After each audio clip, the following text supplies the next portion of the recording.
November 2023 became a turning point in my life, not because of what I said at my Rule 20 competency hearing, but because of how the system chose to interpret it. This is the context behind the audio I released, the part the recording can't show. This isn't an attack. This isn't a rant. This is clarity, transparency, and the truth told responsibly. And it's a big part of why Due Course exists. When the Rule 20 hearing happened, I was under an intense mix of pressure, working 2 part-time jobs, teaching myself the law every night, and dealing with severe sleep deprivation that would distort anyone's judgment. But exhaustion is not incompetence, and sleep deprivation is not mental illness. People who think deeply or differently get mislabeled all the time. I was one of them.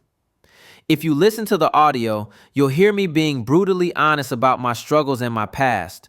Without context, some of that honesty sounds like a red flag. But the truth is simple. I've always been transparent.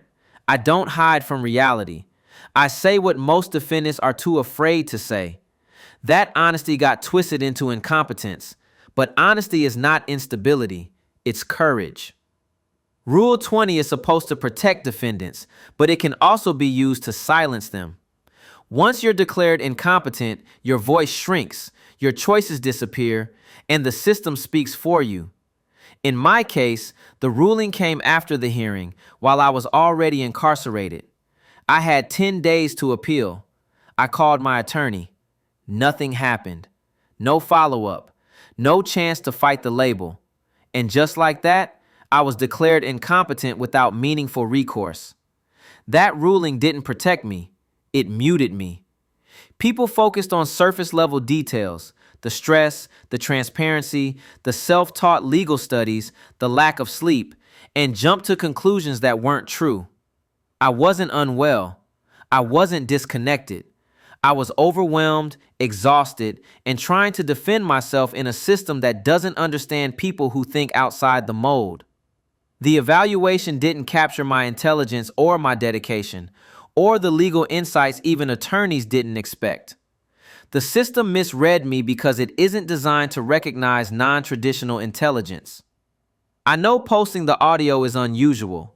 Most attorneys would never recommend it.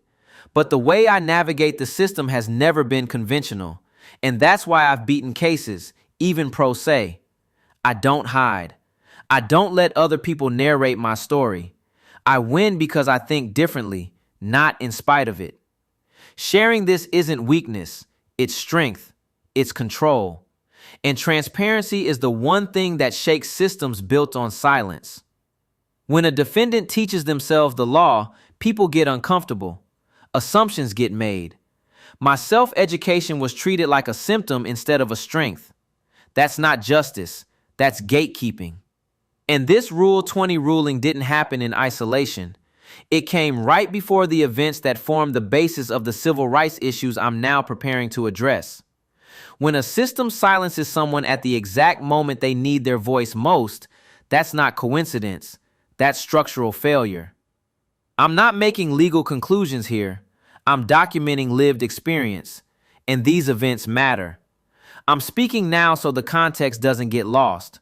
So people understand what the audio represents. So others who learn or think differently know they aren't alone. Mental health labels don't define intelligence. Unusual thinking isn't incompetence.